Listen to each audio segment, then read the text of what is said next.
नमस्कार भक्तांनो, आजचा दिवस साधा नाही. आज आहे गुरुवार आणि संकष्टी चतुर्थी.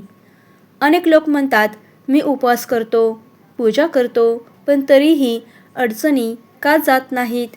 आजच्या या व्हिडिओमध्ये मी तुम्हाला सांगणार आहे संकष्टी चतुर्थीचा खरा अर्थ, लोकांची सर्वात मोठी चूक आणि असा एक उपाय जो मी स्वतः अनुभवलेला आहे. संकष्टी म्हणजे संकटातून सुटका. गणपती हे विघ्नहर्ता आहेत, पण त्यांची कृपा नियम आणि श्रद्धेनेच मिळते. जेव्हा संकष्टी गुरुवारी येते तेव्हा गुरु आणि गणपती दोघांची कृपा एकत्र मिळते. म्हणूनच हा दिवस खूप शक्तिशाली मानला जातो. आज मी ही एक गोष्ट स्पष्ट सांगते, ही चूक 80% लोक करतात. चंद्रदर्शनाआधी उपवास सोडणे, राग, चिडचिड, वाद घालणे, फक्त उपवास केला म्हणजे झालं असा विचार.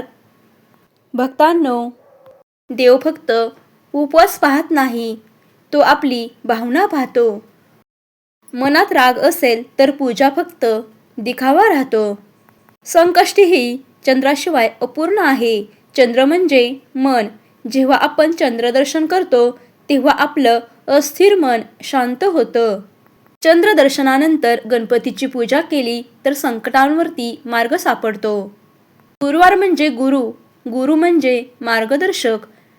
ज्यांचं काम अडकलं आहे, ज्यांना निर्णय घ्यायला जमत नाही, त्यांच्यासाठी हा दिवस फार महत्त्वाचा आहे.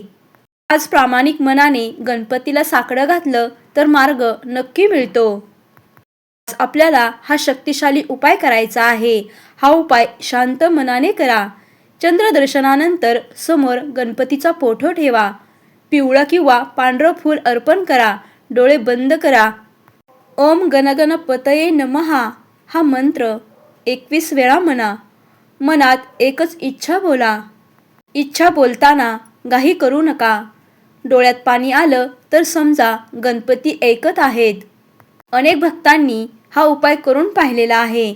हा उपाय केल्यावरती मन शांत झालं, कामात अडथळे कमी झाले. चमत्कार लगेच दिसेलच असं नाही, पण दिशा बदलते हे नक्की. भक्तांनो, देव कधीच आपल्यावरती नाराज नसतो. आपण स्वतःहून दूर जातो. आज गुरुवार संकष्टी आहे. हा दिवस वाया जाऊ देऊ नका. व्हिडिओ शेवटपर्यंत पाहिलात तर कमेंटमध्ये लिहा गणपती बाप्पा मोरया. व्हिडिओ आवडला असेल तर लाईक करा आणि चॅनेलला सबस्क्राईब करा. धन्यवाद.